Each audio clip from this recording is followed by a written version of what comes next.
د شپې داستان.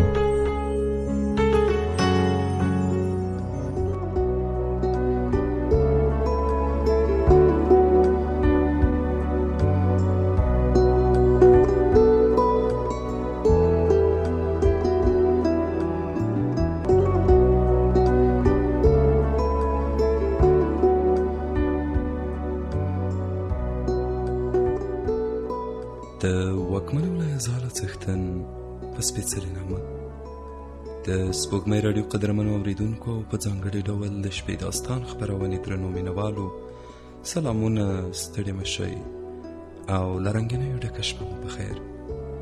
دا د یو وار بیا مو زه سلیمې ورور د شپې داستان خپرونو په لړ کې د پولیس سوخته د دنیا پای په زړه پورې ناول له یوې بلې برخې سره هرکلی کوم. هیله ده ټول به راته روغ جوړ او د الله په امان کې یاست. په همدې هیله راځو او د داستان دا برخه را پیلوو.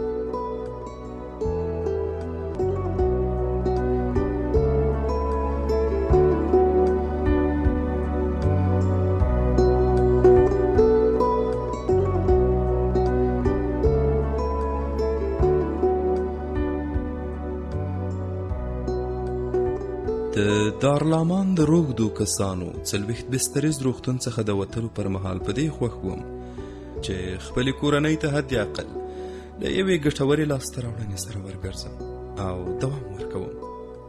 خو د خواشینۍ خبره دا وه چې له دارلامان روغتون څخه تر رخصت کېدو وروسته سربیره پر دې چې ومې نشوای کولی نشهیي توکي پرېږدم، بلکې څو ورځې وروسته په چټکۍ سره زما مصرف او نشه پراخه شوه. نور زما او زما د بچیانو داستان د هغه هلک داستان ته ورته شو چې په روغتون کې پروت و او ما یې په خاطر څو ځلې سخت وژړل. نور زه او زما بچیان له ښې راتلونکي څخه محروم شول او ټوله کورنۍ مې په بشپړ ډول د غمونو بدمرغه ډنډ ته وغورځېده. یو ځل بیا مې روږديتوب ته پناه یوړه. دې ماتې زه د تیارو تل ته ورسولم. اوس مې هره شیبه مرګ په خپلو سترګو لیده. څو ځلې مې مرګ تجربه هم کړ، خو بیا هم د خپل رب په مهربانۍ او ملتیا ژوندی پاتې شوم. په دې زوال سره مې هر څه له لاسه ورکړل، د کورنۍ باور، د ژوند موقف او هر څه، خو یو څه مې له لاسه ورنه کړل. د بریالیتوب لپاره مې په هیله ایمان درلود. د هرې شپې پای ګرجن او تیاره وي، خو بیا هم که شپه هر څومره اوږده شي بالاخره سهار کېږي او روښنایي راځي.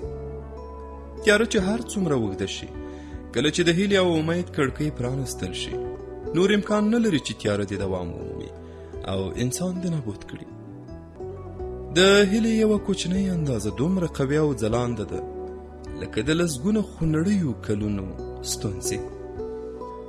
د دارلامان 40 بستریز روغتون څخه وروسته مې پلار د یو صدیق او ځوانمرد پلار په څیر خپلې ټولې هڅې او کوښښونه ترسره کړل، خو پایله یې ترلاسه نه کړه او ما په یو ډول ځان د روزګار پیښو ته تسلیم کړ.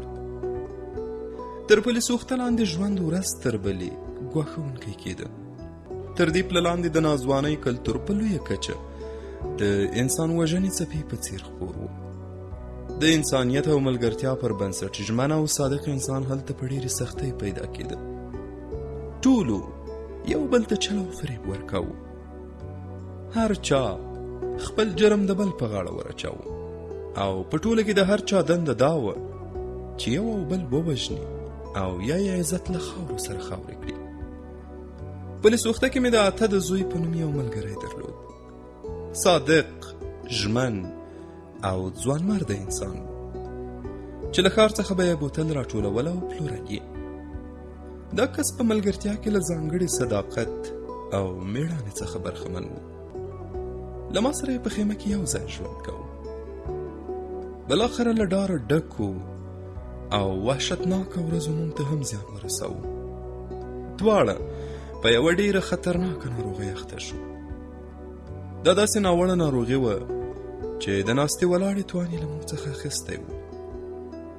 یوه ورځ مې وکولای شول چې تر پلې سوخته لاندې د یوه مواد پلورونکي موبایل د 20 دقیقو لپاره ترې واخلم، څو خپل فیسبوک پکې خلاص کړم او د قومندان جاوید نادری په نوم له خپل کاکا سره اړیکه ونیسم، ورته ووایم چې وضعیت مې ډیر خراب دی، لږې پیسې راته راولېږه.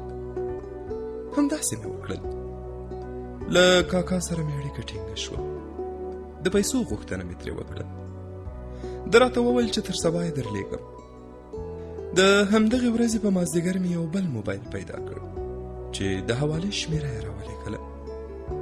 هغه شپه د سختې لوږې او خمار له لاسه زما او د اته د زوی وضعیت ډیر خراب شو. سهار 4 بجې د یوه ملګري خواته ورغلم او ورته ومې ویل د 1 ګرام شیشې لسمه او د 1 ګرام هیروین لسمه برخه راته راکړه. زه وروسته په پیسو پسې ځم، چې راغلم پیسې دې درکوم.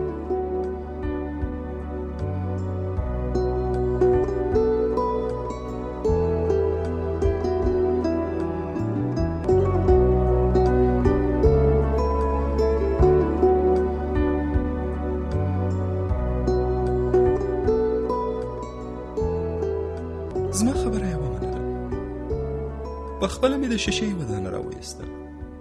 د درملو یو سیخ هیروین مې د اته زوی ته ورکړل. هغه وایستل او وروسته یې وویل ته نور ولاړ شه، زه ویده کېږم. ما هم په بیړه حرکت وکړ. سهار 5 بجې مې له پلي سوخته څخه پلی د سرای شمالي په لوري یوې صرافۍ ته حرکت وکړ. شاوخوا 9:30 بجې سرای شمالي ته ورسېدم. 9 بجې صرافۍ خلاصه شوه او پیسې مې واخیستې. غوښتل مې چې پلي سوخته ته په ټکسي کې لاړ شم، خو هیڅ ټکسي چلوونکي دې ته زړه ښه نه کړ چې ما خپل ځای ته ورسوي. همدا یوه خبره یې کوله چې موږ پوډریان نه بیایو. مجبور شوم چې له سرای شمالي څخه د پلي سوخته په لوري په پښو روان شم. که په لایني موټرو کې هم تللی وای، نورو خلکو به اعتراض کاوه چې پوډري دې ولې موټر ته پورته کړم. غرمه مهال پلي سوخته ته ورسېدم. وروسته مې د دواخانې له ګولایې څخه یو چپلي کباب واخیست او پلي سوخته ته ښکته شوم. د اته زوی ته مې 1 ګرام هیروین واخیستل او 1 ګرام شیشه مې د ځان لپاره واخیسته. په کومه خیمه کې چې موږ ژوند کاوه، دلته اوس څو کسان راټول شوي وو. پوښتنه مې وکړه چې څه خبره ده. ځواب یې راکړ چې ملګری دې مړ شوی. چې خیمې ته دننه شوم، د هغه زنه یې تړلې وه او بالاخره په پلي سوخته کې مې خپل یوازینی رښتینی ملګری چې د یوه ښه ملګري ټولې ځانګړنې یې درلودې له لاسه ورکړ. ما په لوړ غږ چغې کړې او ښه ډېر مې وشړل.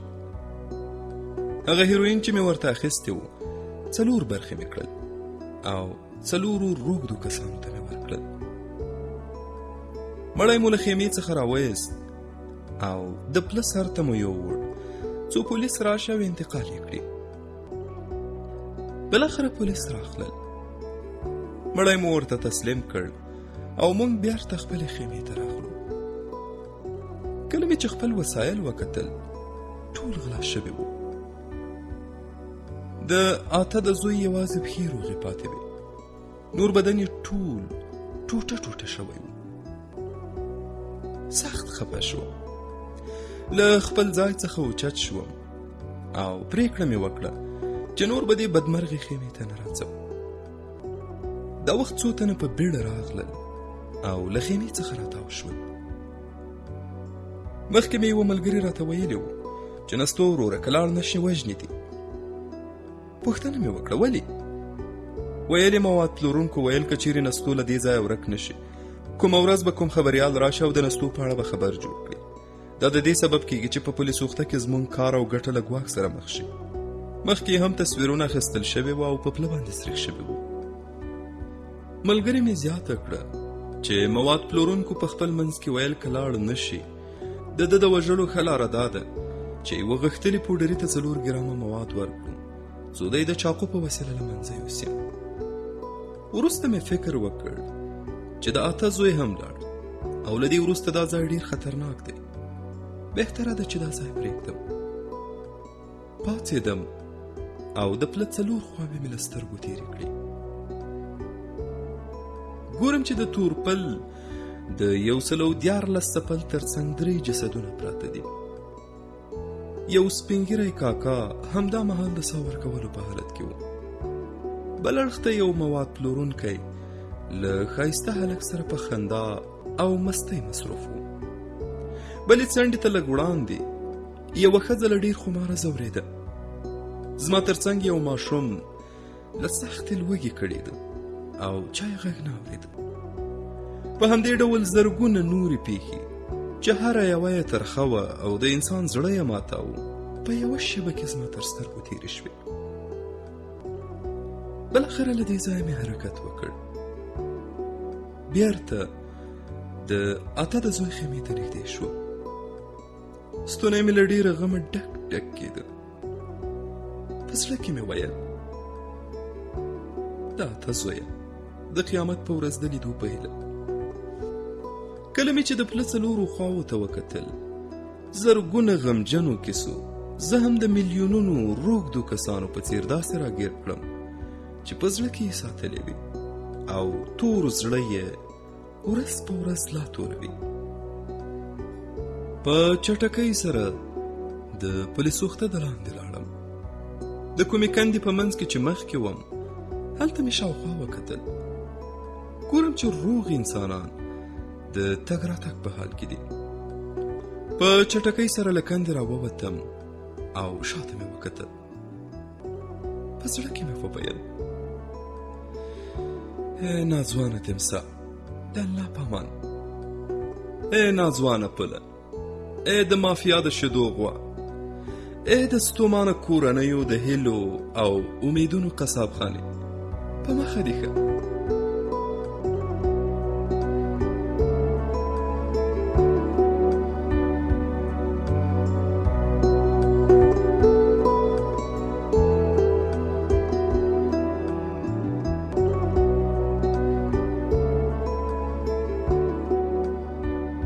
پرته له دې چې پوه شم زه چېرته ځم، د ګولایي دواخانې څخه مې د سرای غزني په لورې حرکت وکړ.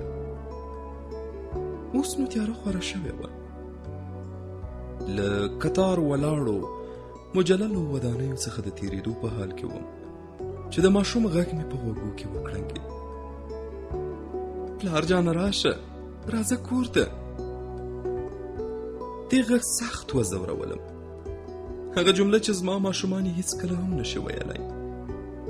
پلار یې له یوه پل څخه بل پل ته په تګ راتګ کې ټول عمر له سفر سره یو کړ. همداسې په خیالاتو او فکرونو کې ډوب شوم. آیا داسې ورځ به هم راشي چې روږديتوب پرېږدم، خو د وجود په داخل کې مې یوې منفي انرژۍ اړکولم چې ووایم نه. وروسته مې له ځان سره وویل که چېرته ښه نشم او روغتیا مې په برخه نشي نو ځان وژنه خو کولی شم، څو آرام شم او په ابدي خوب ویده شم. داسې احساس مې کاوه چې د اته زوی څومره خوشبخته و. له چغو او فریادونو پرته یې خپل ژوند ته د پای ټکی کېښود. په زړه کې مې وویل خدایه ما ولې نه آرامه کوې؟ زه له دې ژوند څخه تنګ شوی یم. هیله کوم نور مې ژوند واخله. دا چې د اوسېدنې ځای مې ورک و او بېوسۍ راګیر کړی وم، په همدې خاطر سخت کړېدم. کله به مې چې خپلو زړو بوټونو، خیرنو جامو، خیرن او له بدبویۍ ډک وجود او خیرنو اوږدو ویښتانو ته وکتل، زه به پوهېدم چې له خواږه او حقیقي ژوند سره څومره اوږد واټن لرم. خپل ځان او ټولنې ته مې څومره زیان رامنځته کړی. یو پیاوړی ځواک چې کولای شول د افغانستان خراب وضعیت لپاره اغېزمن واقع شي، اوس مهال د نابودۍ او له منځه تلو په حالت کې دی. همداسې مې چې خپلې لارې ته دوام ورکاوه، احساس مې کاوه چې د جګړې په میدان کې د زرګونه هیلو او خیالاتو سربیره په سرو سرګردانه مرمیو لګېږم.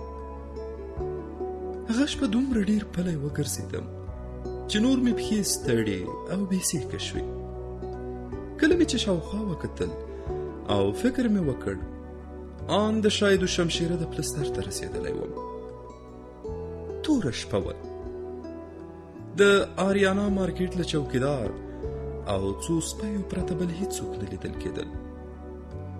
د شاید و شمشیره پله څخه مې د سینمای پامیر پله په لور حرکت وکړ. پله ته چې نږدې شوم، د معتادانو یوه ډله مې ولیده چې دلته یو ځای راټول دي. زه هم ورنږدې شوم. پیسې او شیشه هم را سره وو او د څکولو لپاره مې یوازې پایپ نه درلود. یو لوړ جګ قدی ځوان مې ولید چې پایپونه جوړوي او پلوري یې. 100 افغانۍ مې ورکړې څو یو پایپ راکړي، خو دې ځوان پیسې نه راڅخه اخیستې. پایپ یې وړیا راکړ. د دې ښېګړې په بدل کې ما یو څه شیشه ورکړه. ما چې ده ته وکتل، په دې پوه شوم چې زړه یې راسره ولګېد او غواړي چې راسره ملګری شي. خبرې مو وکړې. هغه هم د خپل ژوند او ماتې په اړه وویل. په ملي اردو کې یې دنده درلوده او بالاخره په نشه یي توکو روږدی شوی و.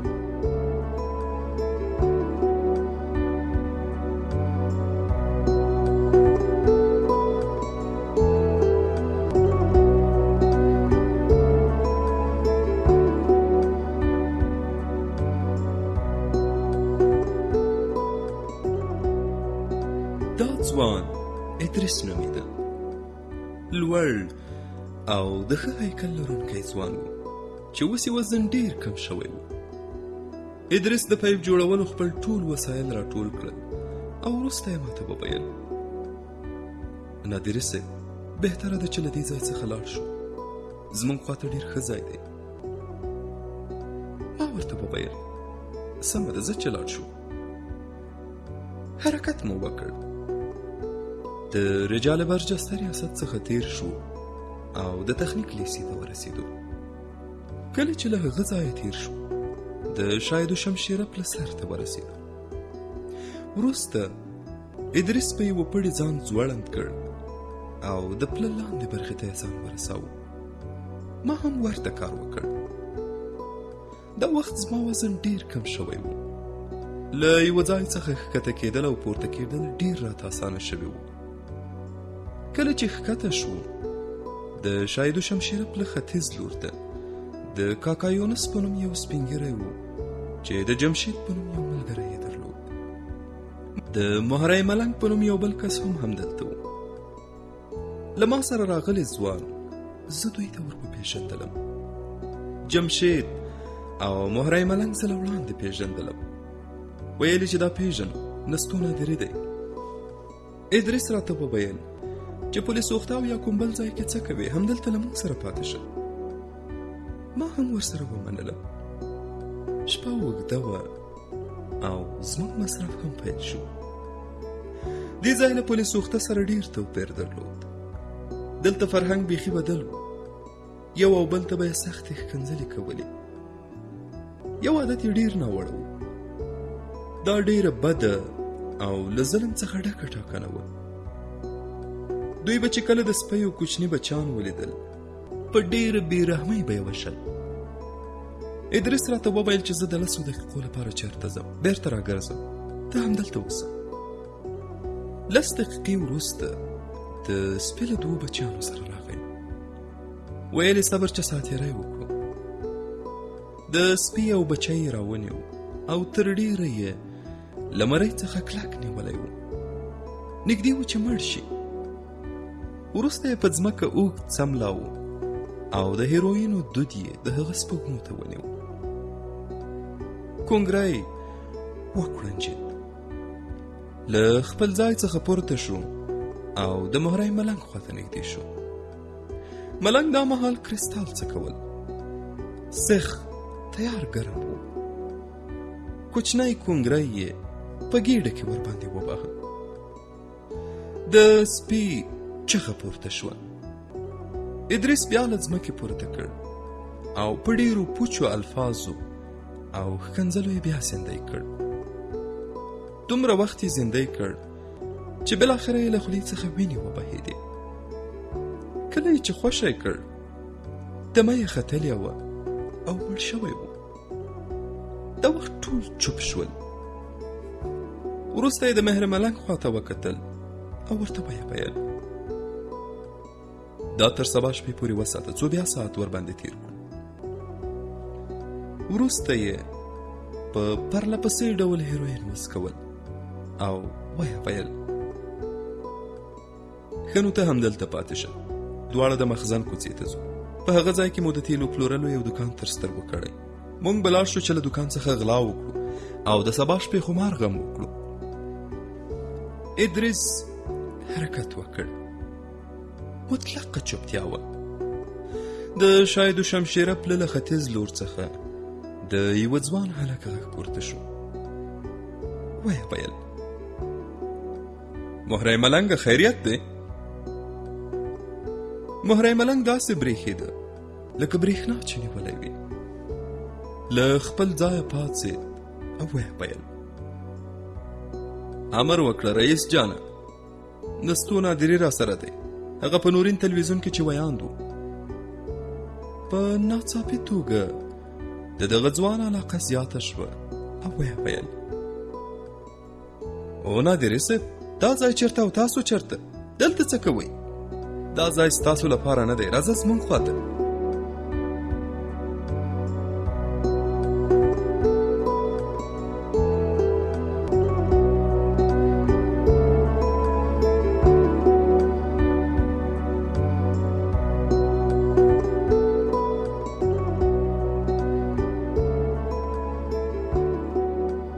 د شپې داستان خپرونې درنو مینوالو، زموږ د نن شپې داستان دا برخه هم همدومره وه او په همدې ځای پای ته ورسېده.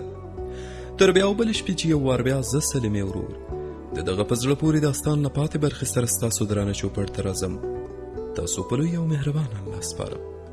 سوکاله ژوند ولرئ.